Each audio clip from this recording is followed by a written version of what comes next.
Boa tarde, pessoal! Boa tarde, boa tarde. Sejam todos muito bem-vindos. Vamos chegando, vamos chegando. Oi, Nath. Deixa eu enviar a solicitação aqui.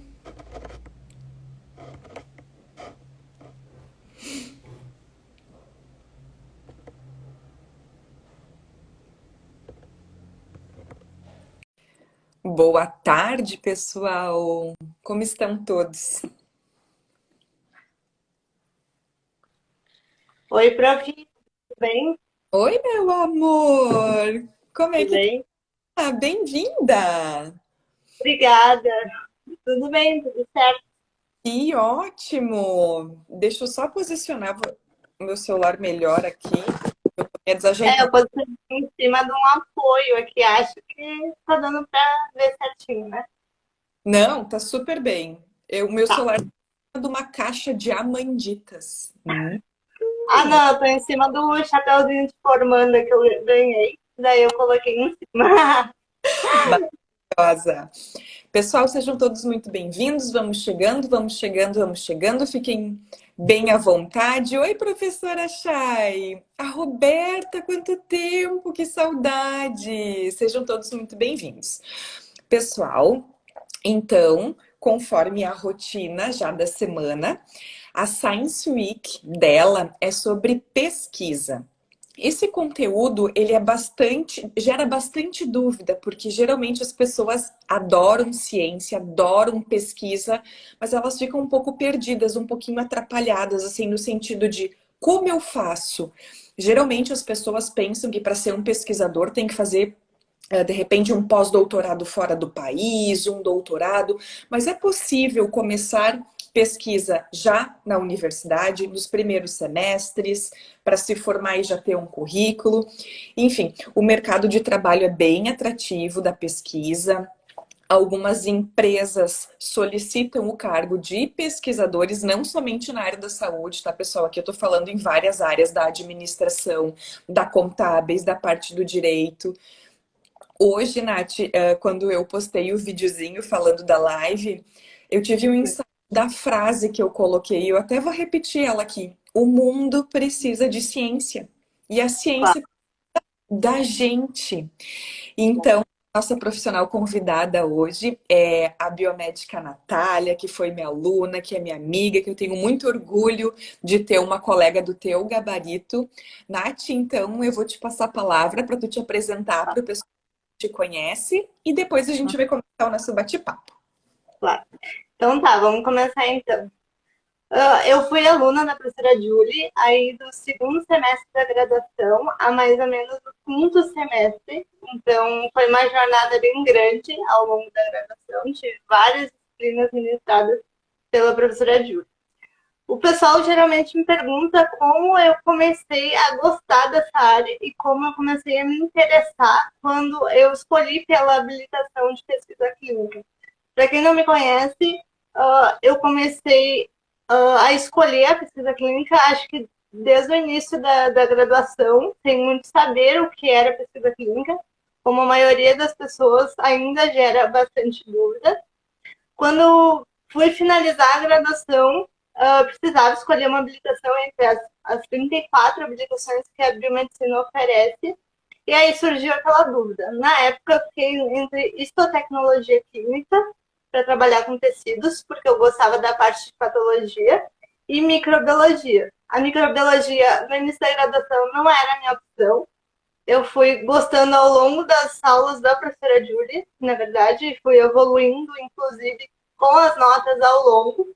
Já sistemas corporais, que dentro da Uniriter, para quem é de fora, abrange a parte da patologia e da fisiologia. Eu sempre tive uma identificação bem grande, tanto que eu fui monitora de fisiologia e patologia por 2 semestres consecutivos. E gostei muito, sempre gostei dessa parte da docência também.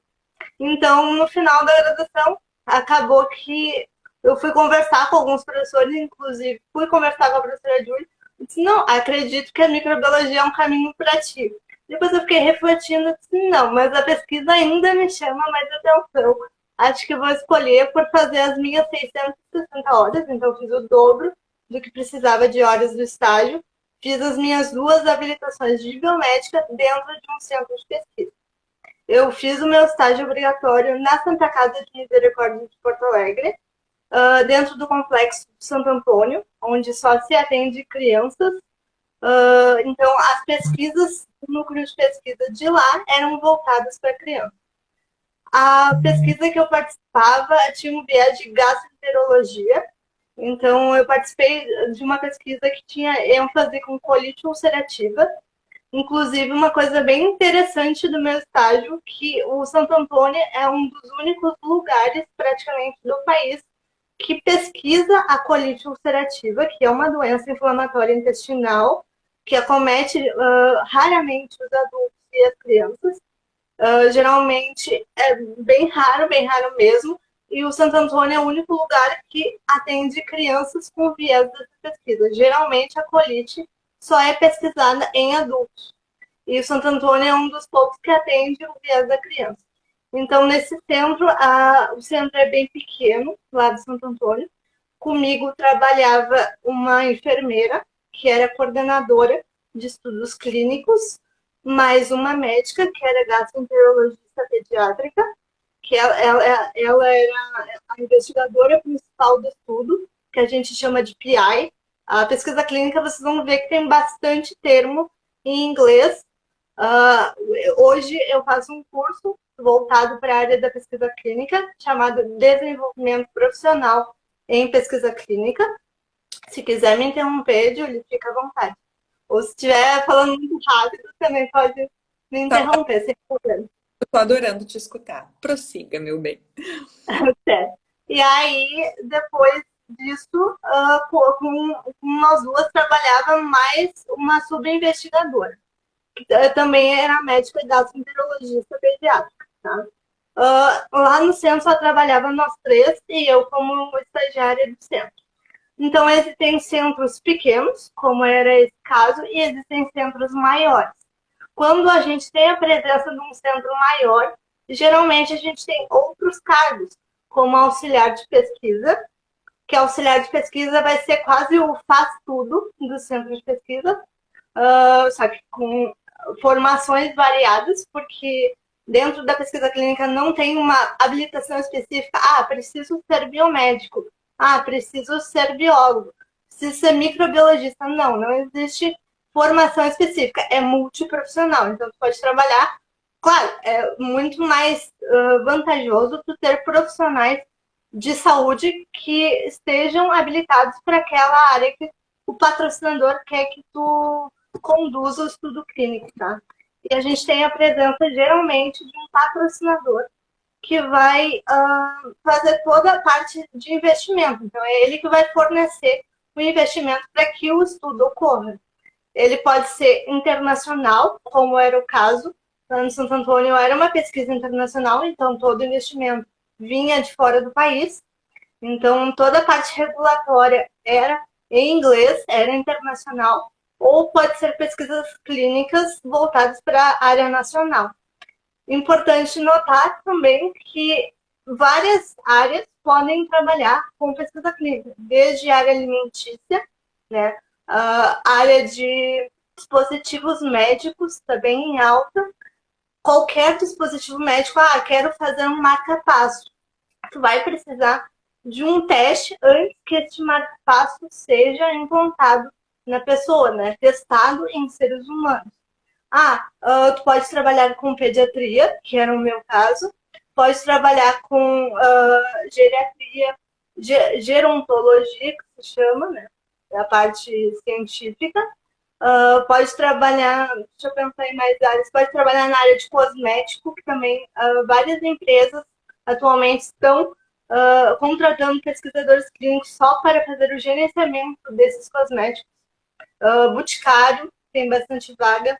A Janssen, que inclusive está lançando vacina aí para o Covid, que eu vi a live da Ethel semana passada. A Janssen também tem esse viés da pesquisa, qualquer coisa que for fazer com eles passa por pesquisa clínica antes.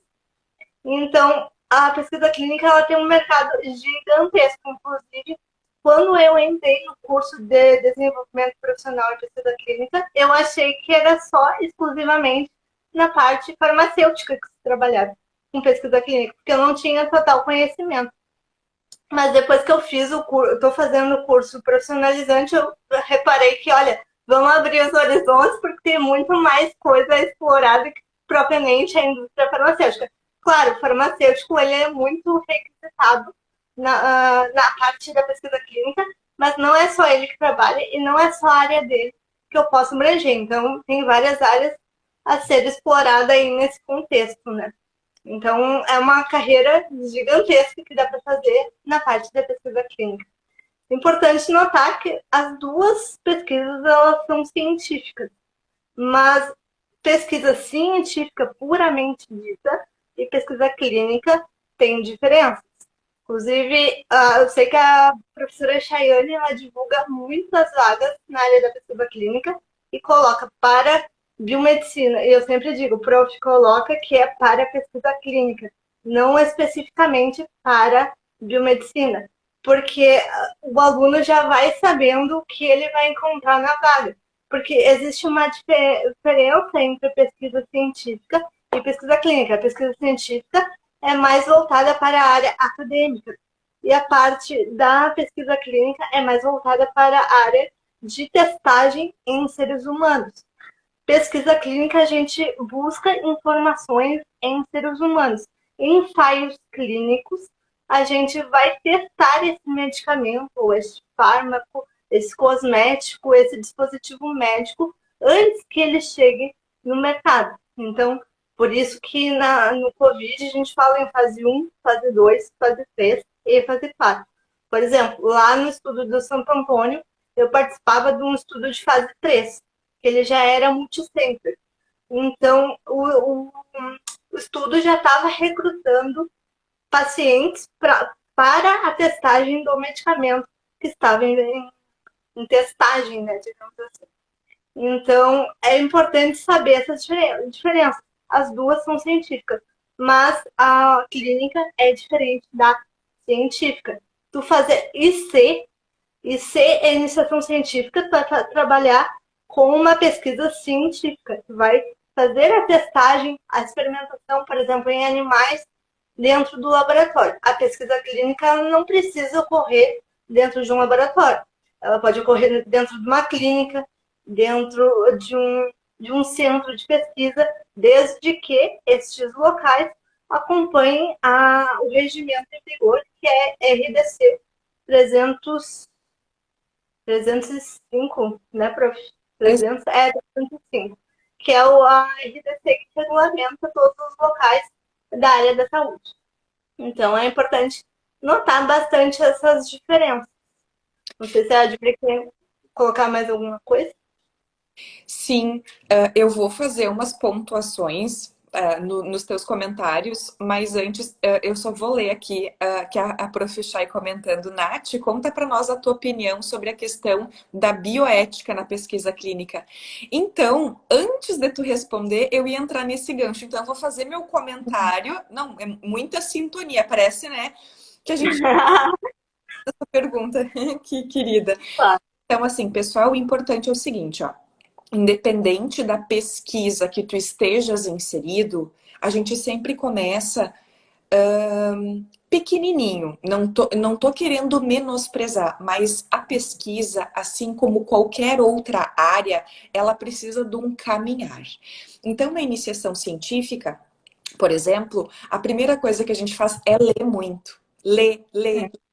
E a gente vai com tanta sede ao pote quando a gente quer alguma coisa que a gente até entra no início um pouco em frustração. Poxa, mas eu achei que eu ia para o laboratório, eu achei que eu fosse entrevistar pessoas.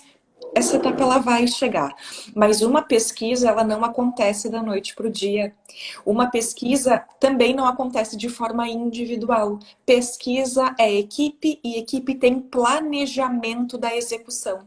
Tanto que para os acadêmicos que estão aqui, ou os profissionais que já fizeram, né, o trabalho de conclusão de curso ou o trabalho de finalização de graduação, que dependendo da universidade tem siglas distintas, geralmente numa das etapas da elaboração de um projeto são os cronogramas, né? E nossa, o que eu escrevo no cronograma? Tem que prever as etapas que a pesquisa será, né, passará. Então, se tem um cronograma de execução, pensa que a pesquisa ela sai do papel e vai até um resultado final. E esse é o caminhar de todo mundo. Lembrando que quando a pesquisa envolver, né, científica ou clínica a animais, antes dela ir para a prática, ela precisa passar pela apreciação da CEUA, né, que é um comitê de experimentação e uso de animais. Tem muitas pessoas que não têm muito conhecimento, que são contra a testagem em animais. Enfim, aqui não entramos no mérito de dizer o que é certo ou errado, enfim. Mas existem animais que são criados apenas para a pesquisa, tá? Que eles são utilizados, né, como modelos animais para se estimar e também para prever aplicações em humanos. Eu, por exemplo, participei durante um ano de uma pesquisa experimental de uma doutoranda na época, e eu era iniciadora científica. Não, eu era apoio técnico, eu estava no mestrado, eu era apoio técnico, que é um outro cargo dentro da pesquisa, e nós trabalhávamos com zebrafish, que é aquele peixe bem pequenininho que tem as listrinhas. Assim. Você comentou até em aula E sobre. eu também participei no departamento de gastroenterologia do Hospital de Clínicas de Porto Alegre com ratos, com camundongos, enfim, então eu tenho bastante experiência nessa parte de experimentação animal e também, né, com essa parte in vitro. Eu tenho, no meu currículo, eu tenho mais de 10 anos de pesquisa. É com muito orgulho, assim, que a maior coisa que eu já fiz, né, em termos de tempo na minha vida foi estar inserida numa pesquisa. E de uma vai indo para outra, tu vai ficando conhecido, tu ajuda aqui, e é muito gratificante. Agora, aquelas pesquisas que vão ter uma abordagem de forma direta ou indireta a seres humanos, precisa de apreciação, então, de um comitê de ética e pesquisa. Porque esse comitê de ética e pesquisa, ele não vai avaliar a tua metodologia. Claro, ele vai avaliar a coerência, mas ele vai ter o cuidado de é ético ou não. Ele vai proteger os pesquisandos. Então, geralmente, essas pesquisas e os ensaios que abordam humanos geralmente têm um TCLE e vários outros documentos, dependendo da pesquisa. Tanto que no feed do meu Instagram eu tenho dicas da semana, que são os documentos que precisam, né? Serem inseridos num projeto que abordam humanos. Mas agora, eu também falo sem parar, né, Nath? Eu engato uma aqui. Pô, olha, a professora Lu, que querida! Direto da Alemanha, Lu, é isso mesmo? Adoro ela. Coisa mais amada. Tu é orgulho das tuas profs, Nath. Um dos Oi? orgulhos, com certeza absoluta. Mas, Nath, agora respondendo, então, a pergunta da tua outra professora, a Chay, qual é a tua opinião da bioética na pesquisa? Porque esse é um assunto só que daria para fazer uma live só disso, né? Claro. Na verdade, a bioética na pesquisa ela é um dos pilares dentro da pesquisa clínica. Porque o que acontece? Até antes de entrar para o estudo, eu, como estagiária, veja bem, eu era estagiária do centro e eu precisei fazer 2 cursos preparatórios para poder ter acesso às informações relevantes da pesquisa, para mim poder ser delegada a participar daquela pesquisa, porque senão eu não poderia nem ser estagiário. Que estagiário é o que faz tudo dentro do centro, praticamente, porém eu precisei fazer 2 cursos. Um deles foi o IATA, o de cargas perigosas, que ele pode ser em português ou pode ser em inglês. Na época eu fiz o em português, mas ele é predominantemente internacional, para de poder fazer qualquer coisa com amostras biológicas dentro da pesquisa clínica, pelo menos. Depois, se a Júlia quiser falar da científica, fica à vontade. Eu tenho mais experiência com a clínica porque foi onde eu estagiei. Então, para poder fazer qualquer coisa dentro da pesquisa clínica, a gente precisava do IATA, que é um curso, tu lê lá as apostilas, e dentro das respostas da apostila, tu faz uma provinha no final, geralmente de 10 questões, e tu precisa tirar no mínimo 70%, se eu não estiver enganada, mas 70% para poder ser aprovado. E aí, depois disso, tu pode estar delegada a fazer aquela atividade.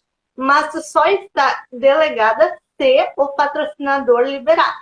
Então, se o patrocinador daquele estudo liberou que o estagiário pode fazer aquela determinada atividade, tudo ok. Se ele não liberou, daí tu pode auxiliar a pessoa delegada, que no caso era a minha supervisora de estágio, que era coordenadora do centro. Então, tudo que eu não estava delegada, eu podia fazer, mas somente auxiliando ela. Diretamente, eu só estava delegada naquele estudo da Janssen para fazer embarque internacional de amostras. Mas para conseguir fazer os embarques internacionais, eu precisei fazer esse curso do IATA, que faz parte da legislação da pesquisa clínica, que foi o que a Chayane me perguntou. E outro curso que eu precisei fazer, também em conjunto com o IATA, foi a minha primeira semana de estágio, foi fazendo só curso. O meu estágio foi metade online e metade presencial, então, por conta da pandemia. Então, tinha dias que eu trabalhava de casa, home office, e tinha dias que eu trabalhava no centro. Geralmente, os dias que eu trabalhava no centro eram os dias que tinha paciente, os dias que não tinha paciente ou que o fluxo estava mais tranquilo, eu trabalhava no home office. Por conta da pandemia, mas também a pesquisa ela te proporciona isso na pandemia ficou mais claro, porque tu consegue muitas das coisas da pesquisa fazer de casa. Isso é um lado super positivo para quem gosta, mas trabalhar home office também exige disciplina, né? Não é porque tu tá em casa que tá liberado para fazer o que quiser, não é bem assim. Então, o que acontece foi que eu fiz esse curso do IATA e fiz o GTP, o de Boas Práticas Clínicas, que é a legislação que o pesquisador clínico tem que seguir. Então, a gente tem que entender qual é o funcionamento de um centro de pesquisa, quais são os comitês que um centro de pesquisa tem que respeitar, e a partir daquilo ali, a gente passa a ficar delegada por funções que o patrocinador liberar para que a gente execute. Essas funções, elas ficam dentro de uma coisa chamada ficha de atividades, que todo mundo tem, seja estagiário, seja auxiliar de pesquisa, ou seja coordenador, ou até monitor de pesquisa. Todo mundo tem, que a gente também pode chamar no inglês de delegation forms. Então, tudo que tiver no delegation, nós estamos delegados para fazer. O que não tiver, a gente não pode executar. Então, as boas práticas clínicas é o regimento da pesquisa clínica. Então, a pesquisa clínica é o lugar que a gente mais segue regra, porque ali a gente está lidando com seres humanos, né? Até um parênteses que eu faço é que quem gosta de bancada, tipo análises clínicas 1, 2, 3, provavelmente não gostará tanto da pesquisa. Por quê? Eu não estou desmotivando ninguém, porém eu dou a realidade. Dentro da pesquisa clínica, a gente não trabalha com amostras biológicas normalmente. A parte de bancada que a gente faz, geralmente, é só nos embarques nacionais ou internacionais. E aí a gente vai pegar aquelas coletas de sangue, urina, o que o estudo estiver pesquisando e vai mandar por courier para o laboratório. Então, se for internacional, vai para o aeroporto e do aeroporto vai para a Anvisa e da Anvisa vai para os Estados Unidos. Então, tem um fluxo aí correndo e é muito importante seguir esse fluxo, inclusive em feriados. Eu me lembro que eu tive que ligar para saber se não ia ficar muito tempo parado a amostra na Anvisa ou se não ia dar algum problema de interferência. Porque se a amostra ficar muito tempo parada, ela hemoliza. Então é importante também seguir esses fluxos, principalmente em feriados. Então, assim, a gente consegue trabalhar em bancada, porém, não é o foco. O foco é, geralmente, a gente tem um fluxo. Se o estudo já está em fase 3, que é a fase multicêntrica já de recrutar pacientes, a gente Geralmente tem um cronograma, então eu me lembro que no estágio a minha supervisora dizia, hoje é a visita do paciente tal. Então, o que, que eu fazia? Eu pegava o cronograma, bom, hoje o paciente tal está na semana 28. O que, que tem na semana 28? Tem beta-HCG que tem que fazer se a menina já tiver 18 anos. Hoje tem a gente aplicava alguns formulários que era referente à pesquisa. Então, a gente aplicava esses formulários. Hoje tem colonoscopia, que a gente fazia colonoscopia porque era parte da gastroenterologia. Então, a gente tem um fluxo a seguido, né? Até o paciente terminar esse estudo. O estudo que eu participava eram 54 semanas. Eu entrei em outubro, então tinha pacientes que estavam iniciando na pesquisa e tinha pacientes que já estavam um pouquinho mais avançados nas visitações. E depois que termina essas 54 semanas, o paciente vai para extensão do estudo. O que significa a extensão do estudo? Ele vai continuar fazendo parte do estudo, porém, as visitações elas vão ser mais extensas ao centro, porque geralmente uma visita normal levava de 4 a 6 semanas, tinha essa janela de visitação. E aí, na extensão do estudo, que era quando o paciente terminava essas 54 semanas, essas visitações passavam a ser 12 semanas. Mas isso depende do estudo, cada patrocinador vai delegar o que ele precisa que tu faça dentro de uma brochura do investigador. A brochura do investigador é o documento que diz tudo que a pesquisa vai ter e como ela vai funcionar. Então, cada pesquisa funciona de uma maneira diferente. Eu estou dando a experiência da pesquisa que eu tive, porém, outras pessoas que possam vir falar futuramente com vocês têm outras experiências por conta das pesquisas que trabalharam. Importante lembrar que precisa ter um bom conhecimento de leitura e de escrita de inglês, principalmente se a pesquisa é internacional. Eu me lembro que eu lia muito formulário em inglês, porque a pesquisa era internacional, então é bom ter um bom conhecimento, tu gostar de leitura, se tu não gostar de ficar lendo, relendo, lendo de novo, para achar algum problema, porque surgem problemas, a pesquisa, geralmente, quando é em área hospitalar, ela não é tranquila.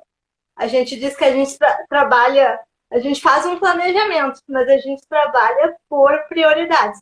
Pode ter feito um planejamento, amanhã eu vou fazer tantas coisas, mas chega no dia, acontece alguma coisa que é mais importante, então a gente deixa tudo de lado e vai atender o que é mais importante. Então, a minha coordenadora sempre dizia, a gente vai apagando os fogos à medida que ele vai aparecendo. Então, ela não é tranquila, mas também não é impossível de resolver. Mas é importante dizer que o aluno precisa estar preparado para aprender do zero ao 100%. Porque eu sempre digo isso, porque eu sou a experiência viva. Na graduação, a gente não vê pesquisa clínica aplicada.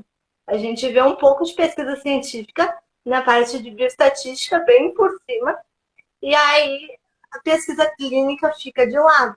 Eu fui descobrir a pesquisa clínica e que a Uniriter, que foi onde eu me formei, para quem não é aluno, tinha o convênio com a pesquisa clínica, né, locais para os alunos fazerem a pesquisa clínica no final da graduação, e eu nem sabia muito bem o que era pesquisa clínica. Então, eu precisei estudar, né, o que era pesquisa clínica, se era realmente o que eu queria. E aí, quando eu cheguei no centro de pesquisa, eu tinha uma vaga noção do que fazia, mas não tinha a menor ideia.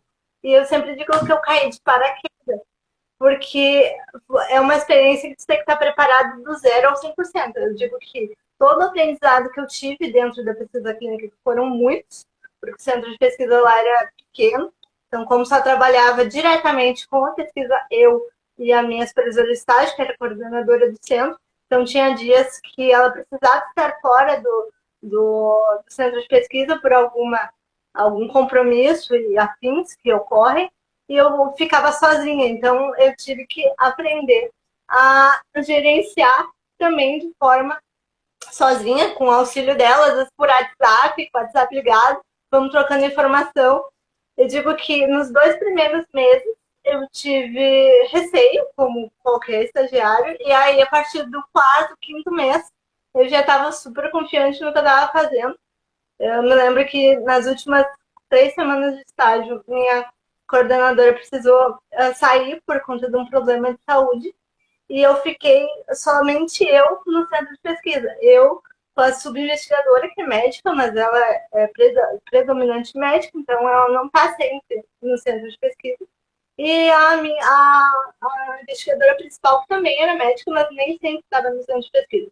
E as coisas não podiam parar ali. Então, eu tive que aprender a rotina meio que no susto. Vamos lá e vamos fazer. E no final do estágio, minha coordenadora disse, olha, agora eu tenho certeza que eu posso até viajar 2 semanas e te deixar saber que tá tudo certo. Mas a gente foi pegando a medida. Então, todo mundo que vem me perguntar, ai, como é que é? Teve medo no início, receio? Sim, acontece, porque a rotina é muito diferente de qualquer laboratório, mas depois a gente vai pegando a rotina e é super gratificante. Eu sempre digo que eu quis trabalhar com pessoas. Quem trabalha com pesquisa clínica trabalha com pessoas e pessoas que geram assistência. Então, a pesquisa clínica ela gera assistência. Então, se tu é daquele que tu gosta do tubinho, colocar lá, então vai para as análises clínicas que tu vai te dar bem e tu não tem tanto contato com o paciente, porque trabalhar com pesquisa clínica é trabalhar predominantemente com seres humanos, com pessoas. Pessoas pode ser pediátrico, pode ser adulto, pode ser adolescente, então depende da área que tu está trabalhando. Então, a parte humana também faz parte, né? O atendimento, a assistência, o cuidado. Com certeza. Sabe, Nath, que assim como qualquer exerção de uma habilitação, precisa ter perfil. Com certeza. Uhum.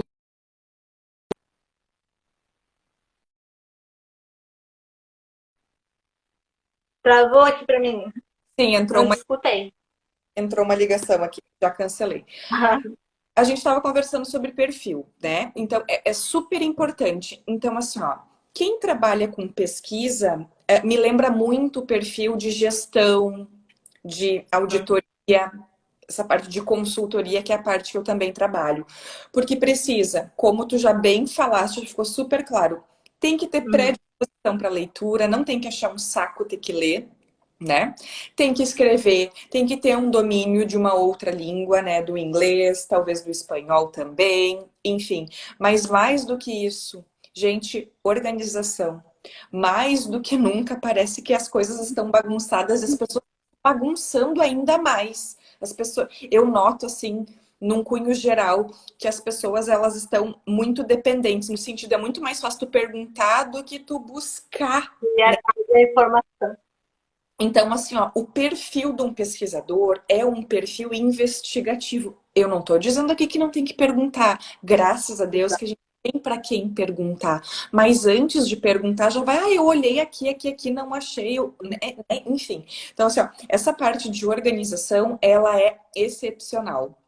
Eu nunca me candidatei para nenhuma vaga de pesquisa.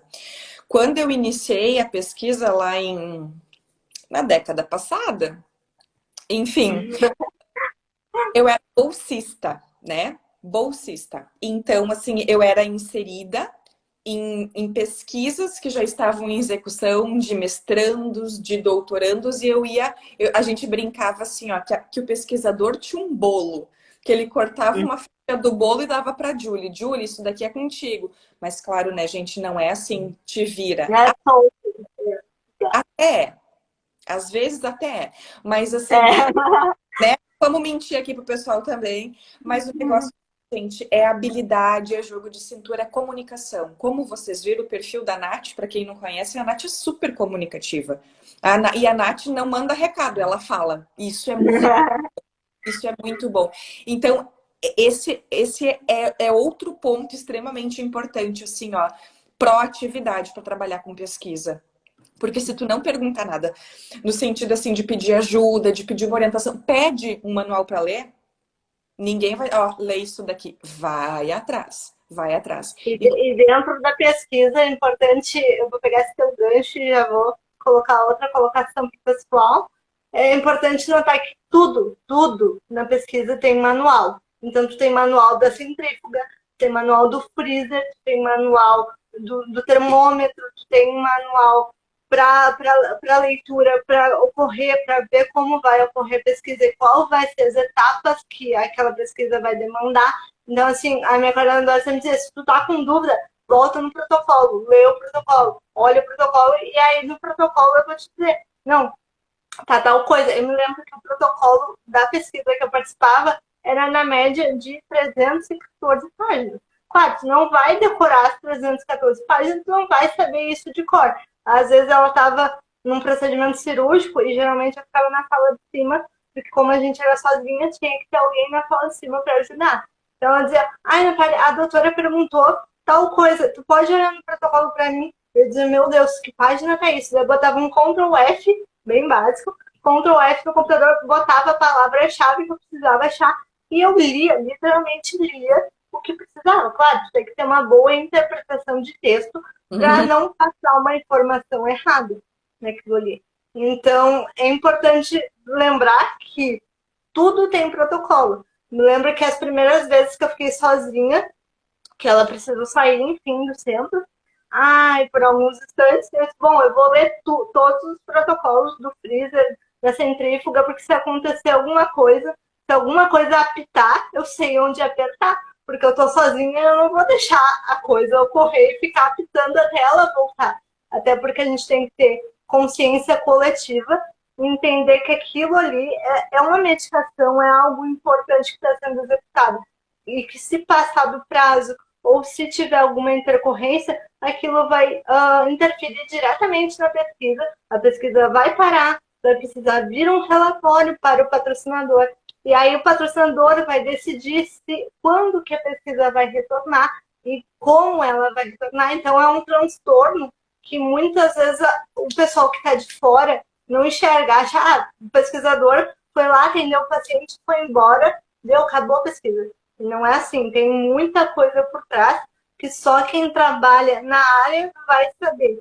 Eu me lembro que teve um dia que a gente precisou resolver um caso de uma paciente que era de fora do estado e ela precisava fazer um determinado exame da pesquisa no hospital, só que a gente tinha que ver o transporte, ver como funcionava, ver como ia levar essa paciente até o centro de pesquisa, porque quem patrocina todos esses deslocamentos é o patrocinador, então a gente precisa, né, mandar um relatório para o patrocinador aprovar e ver como isso vai ocorrer. Então, eu me lembro que eu passei o dia no telefone, eu parecia uma telefonista, ligando para cá, ligando para lá, vendo o orçamento, vendo como vai funcionar. E a minha supervisora no final perguntou, e aí, tu conseguiu? O que está faltando? O que está faltando que eu vou te ajudar a terminar? Para a gente poder mandar isso junto, para não ficar essa pendência no dia. Porque a gente até faz as coisas por prioridade, mas a gente termina aquela prioridade naquele dia. Importante saber que tudo na pesquisa tem data, então tu precisa seguir Prazo. aquela data, aquele prazo, né? Não, Então, eu sempre digo, até o pessoal do TCC pergunta, porque eu dou agora mentoria para os TCC.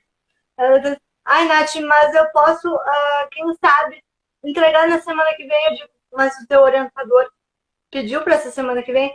Ah, ele pediu uma data. Eu disse, qual data? Ele tem que te dar uma data. Ah, é dia 24 de abril. Então é dia 24 de abril que tu vai entregar, porque as coisas têm prazo para ocorrer. Se tu aprender esse prazo dentro do TCC, tu aprende a seguir prazo também no estágio. Isso vai te ajudar muito. Então, é importante ressaltar esses pontos. Eu acho que é eu super relevante. Eu acho não, eu tenho certeza. Foram super relevantes, muito pertinentes, porque a responsabilidade, independente de ser do trabalho de conclusão de curso ou parte de uma pesquisa internacional, é a coletividade que está imperando. É como lá no início conversou, não existe ciência unitária, não existe uma pessoa sozinha fazendo ciência. É coletividade, é pensamento global, é pensar no outro, É é a ciência coletiva. ciência coletiva, é ser ajudado também, né? E, Nath, a respeito do mercado de trabalho, que tu tá Uhum. mais atenta do que eu, assim, o que que tu teria para colaborar aqui para o pessoal, até a gente, se vocês quiserem fazer alguma pergunta sobre pesquisa, aproveitem a oportunidade, podem ir digitando aqui que a gente vai lendo e vai respondendo. Uhum. Sobre mercado de trabalho, o que eu posso dizer sobre a pesquisa? É importante notar que a pesquisa ela é muito mais, às vezes, por indicação. Indicação, o fulano que conhece o Beltrano que indicou o ciclano, e aí tu entrou. Eu comecei por estágio, como foi o meu caso. Pode começar por estágio, ou tu pode. Eu já vi casos de pessoas, de canais que eu sigo até no próprio Instagram. Se tu gosta dessa área de pesquisa, começa a procurar, porque tem bastante canal sobre pesquisa clínica no próprio Instagram, de coordenadores de pesquisa que são super renomados hoje, até eles estão fora do país. Então é importante, se tu gosta dessa área, começar a fazer o teu networking nessa área. Então, muitas das vagas é por indicação. Mas tu pode começar da forma tradicional, indo para o estágio obrigatório. Ele pode ser extracurricular, que nem hoje de manhã eu vi no LinkedIn, o estágio extracurricular lá em Canoas, ou ele pode ser curricular, como foi o meu caso, né, que eu quis fazer a habilitação nessa área. Eu vou falar das principais áreas da pesquisa clínica, tá? As que são mais comentadas no mercado, que eu percebo é auxiliar de pesquisa. Geralmente, quem é estagiário depois pula para auxiliar de pesquisa. De auxiliar de pesquisa a coordenador de estudo clínico, que era o caso da minha esposa no estágio, ela era coordenadora do centro de pesquisa. E depois de coordenador, tu pula para monitor de pesquisa clínica. E aí, se o centro é um pouco maior, tu tem a oportunidade de ser gestor de projetos, que aí tu viaja, faz toda a auditoria do centro de pesquisa, como o monitor também faz. O monitor, ele passa viajando pelo estado. Se a pesquisa é internacional, aí tu viaja internacional. Se a pesquisa é nacional, geralmente tu viaja dentro do Brasil. Então, e se ainda o centro é um pouco maior, tu tem MSL, que se chama. São as pessoas que têm um conhecimento altíssimo de pesquisa clínica, que são auditores técnicos de produtos para questão médica. Então, todos os dispositivos, quem faz essa relação entre os dispositivos médicos e a inserção desses dispositivos no mercado é um MSL, que se chama.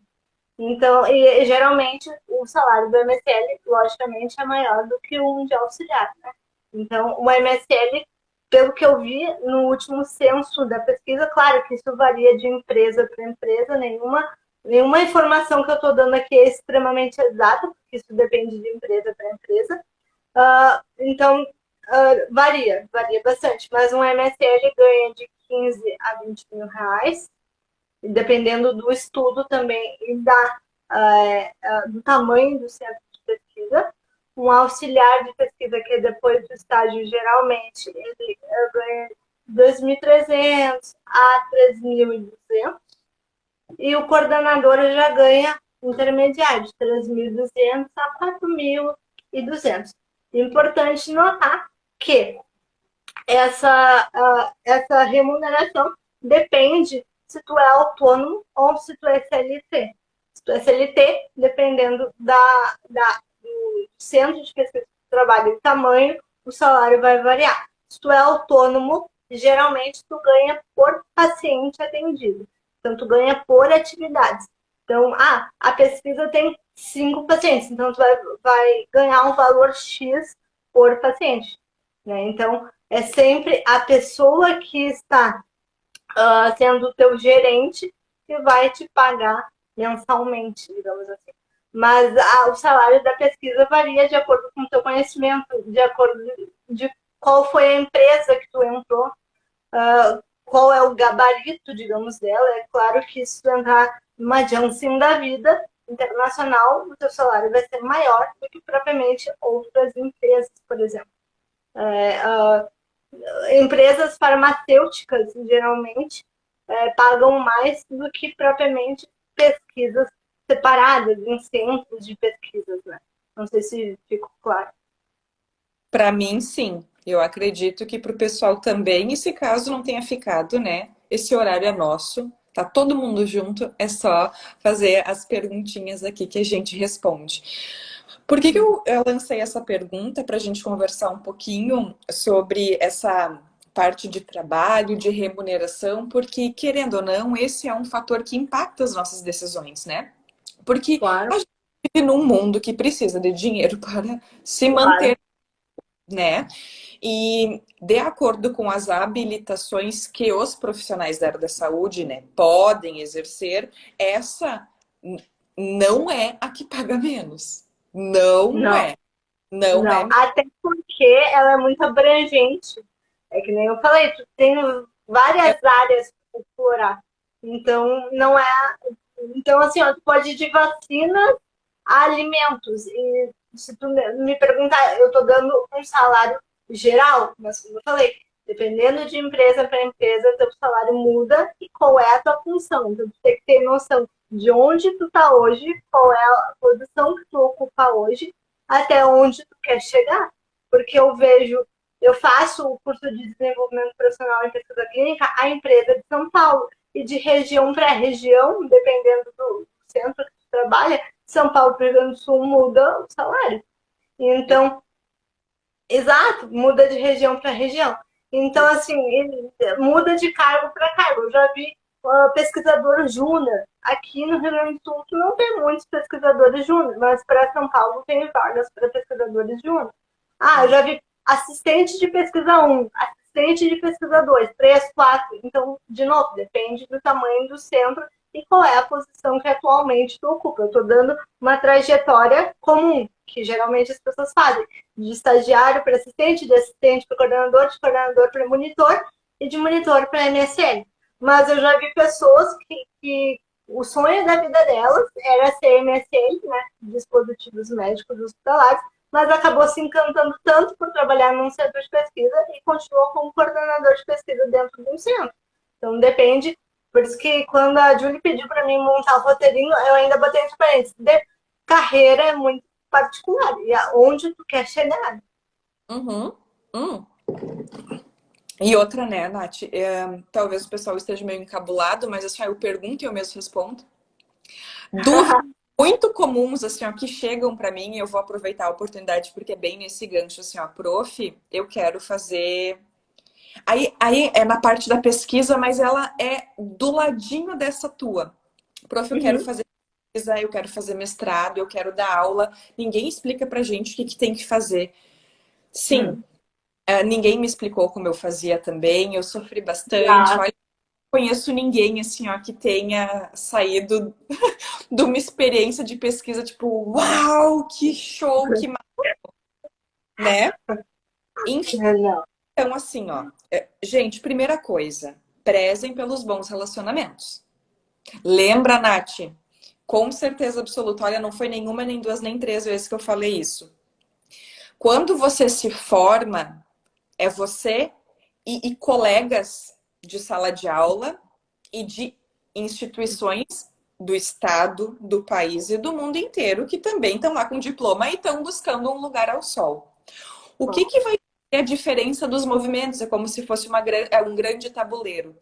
É as pessoas que tu conhece. Então, prezem pela educação, pelo respeito e bom relacionamento com professores e com colegas. Porque com certeza E com, absoluta eles vão poder. com, Pode e falar. com o supervisor da concedente também é importante dizer isso, porque o supervisor da concedente é o elo da pessoa. Eu até botei isso numa postagem que eu fiz no Instagram, porque eu dou aula particular, então para divulgar as aulas também a gente acaba pegando as dúvidas dos alunos e colocando nos posts, né?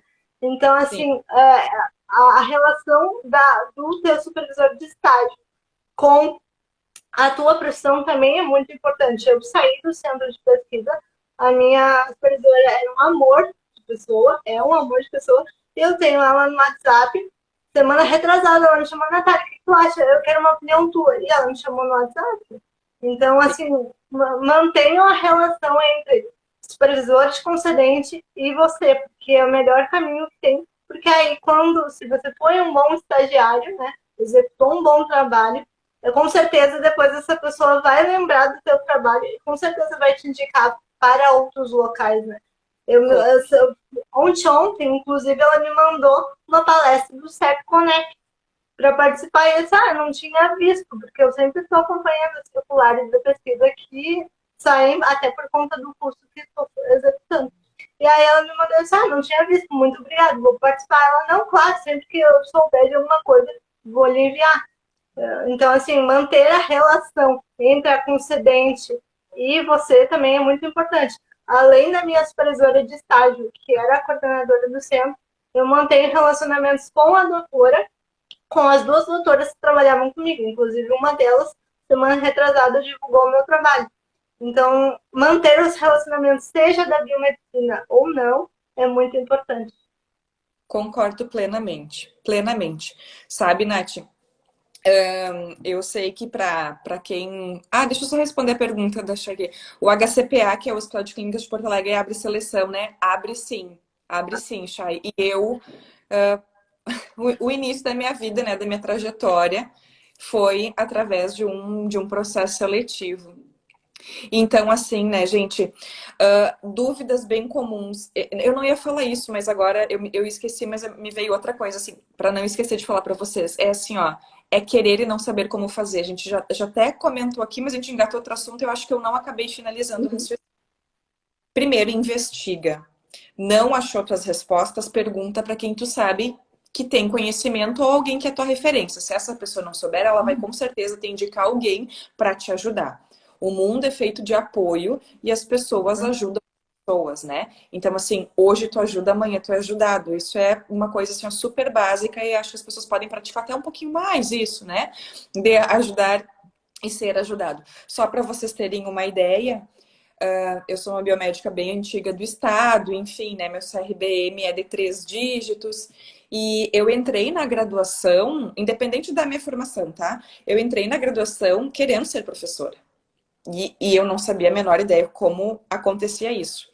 Quando eu me formei e eu fui prestar um processo seletivo, e um dos requisitos para o processo seletivo era análise de currículo, pessoal. Currículo Lattes tem que ter uma pontuação mínima. Todas aquelas linhas maravilhosas do Lattes são convertidas em números. E eu lembro que na época eu fiz 5,3 e tinha que ter pelo menos 8. Por quê? Porque eu era de uma universidade bem pequenininha, lá do interior, lá da roça, né? Lá de Barbacena. Não tinha iniciação científica, tinha tão pouquinha coisa, gente, pelo amor de Deus, né? Eu nem computador tinha. Então, assim, ó, mas não tem problema. Eu fiz tudo isso que a Nath começou na graduação. Eu dou um exemplo para você que eu comecei depois. Eu fiz isso depois de formada. Eu fui iniciadora científica depois de formada. Voluntário, tá, gente? Voluntário. Eu fiquei um ano estagiando de graça, né? De graça não, eu tive tanto retorno assim, ó, que o dinheiro não fazia nem parte. Enfim, é minha maior rede de contato hoje daquele um ano, né? Então, assim, ó, eu fui da nefrologia para gastroenterologia, para microbiologia, para imunologia. Eu conheci médicos fabulosos, pesquisadores fabulosos, pessoal de laboratórios incríveis, colegas hoje que eu encontro na docência. Então, assim, ó, tudo é possível. Ah, eu quero fazer pesquisa, mas é muito, sei lá, não sei como fazer. Calma, criatura, calma, calma, calma. Te organiza, centra e pede ajuda, procura ajuda, investiga, enfim, né? Então, assim, a Nath começou a vida dela profissional no ambiente acadêmico. Eu comecei depois e as duas estão aqui, ó, se fechando hoje numa live profissional, conversando sobre esse conteúdo. Né, Nath? Sim, com certeza. É importante também que as monitorias da graduação são super importantes. A monitoria também conta pontos para doutorado, conta pontos para Ah, mestrado. esse foi meu 5,3 do currículo, porque eu fui monitora do primeiro ao último semestre. Do primeiro. E assim, ó, às vezes o pessoal diz, eu quero ser monitor de disciplina, mas eu preciso ser o aluno nota 10. Não precisa ser o aluno nota 10, precisa ser o aluno mais interessado. Porque eu me lembro que eu fui monitora de fisiologia e patologia e eu não era aluna nota 10. Escuta, menina. Então, de nota 10, eu não tirei 10. E eu mesmo assim eu fui monitor.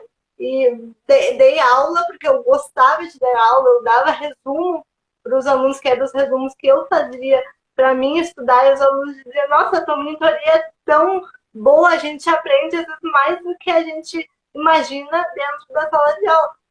Por que a minha monitoria é boa e hoje a minha aula particular também eu recebo o retorno desses alunos? Quem me segue no Instagram vê o retorno dos alunos.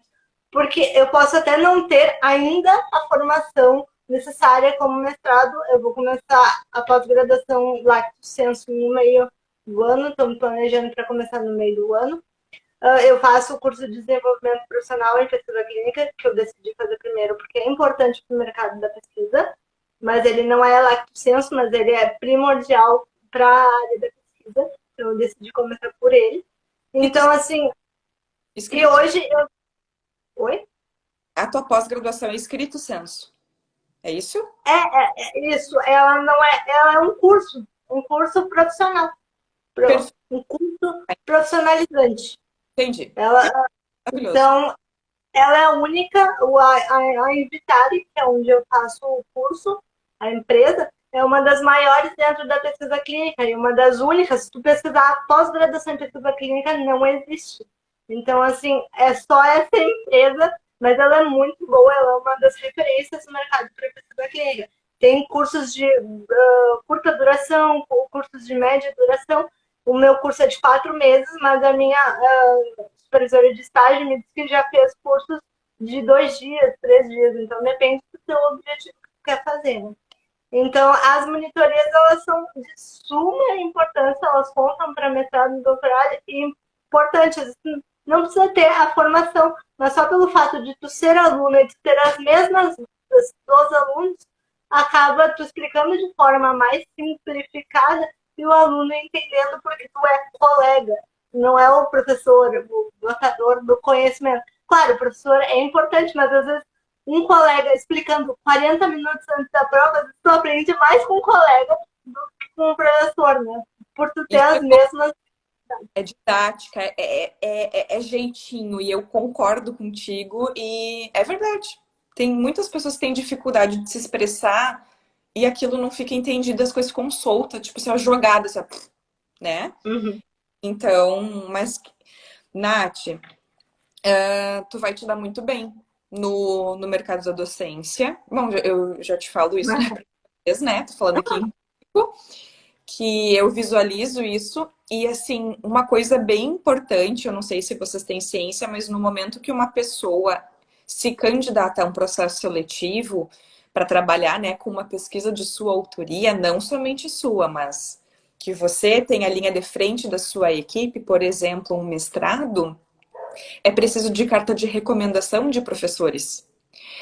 E eu tenho muito orgulho de. Eu nem sei quantas cartas eu já fiz, gente, mas assim, é um dos meus orgulhos, assim, ó, de coração, quando eu escrevo uma. E tem uma parte onde o professor tem que escrever ou digitar sobre a personalidade da pessoa, sobre a responsabilidade, enfim, traçar o perfil, gente, que era aquilo que a gente, né, tava conversando para ver se aquela pessoa realmente tem os quesitos mínimos para seguir. Claro que pode não gostar, pode amar, várias coisas acontecem no meio do caminho. Bom, pessoal, nenhuma dúvida, o nosso horário. A gente está fechando 1 hora de live. Nossa, passou muito rápido. Legal. Quer comentar mais alguma coisa que a gente tenha esquecido?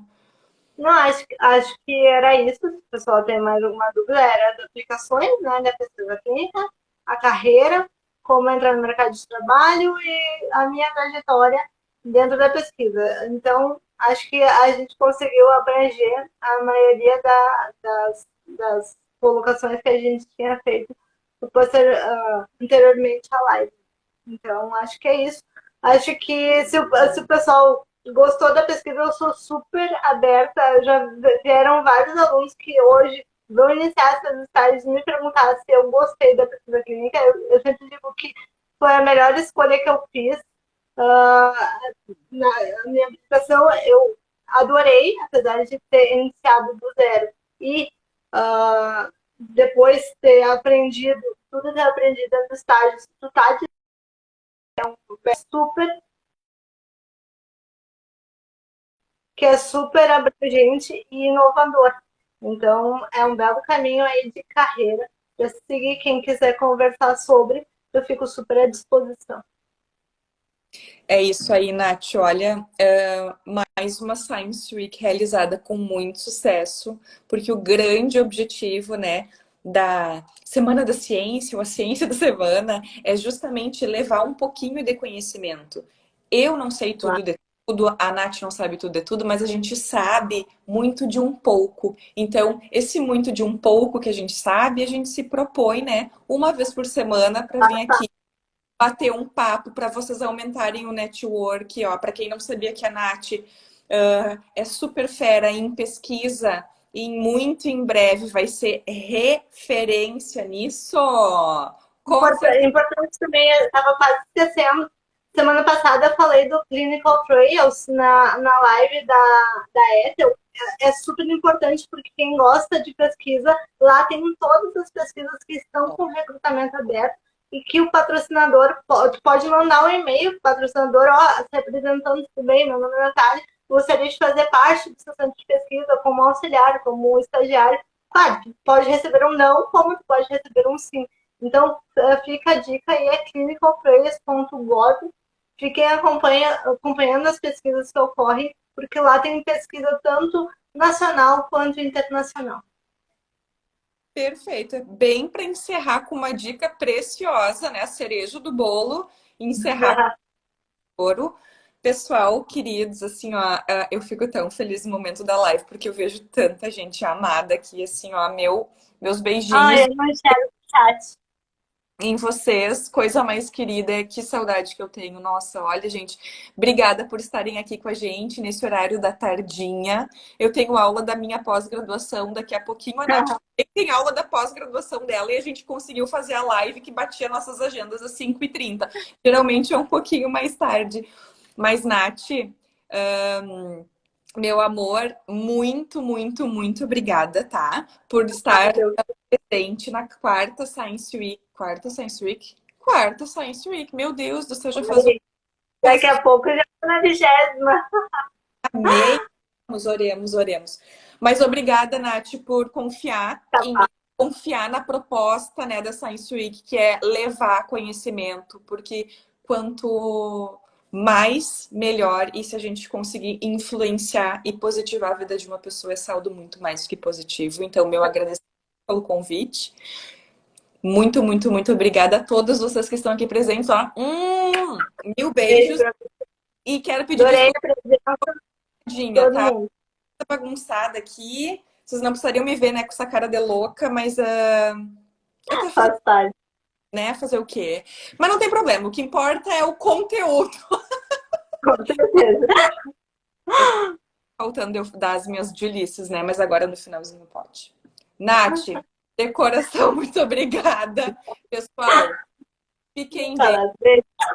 Qualquer coisa é só chamar aí no direct, tá bem? Tá, Tchau, tchau. certo. Obrigada. Tchau. Gente, vocês são muito queridos. Muito queridos, muito queridos. Bem feliz de ver vocês aqui. Vai acabar a bateria do meu celular. Fiquem bem, tá, gente? Beijos.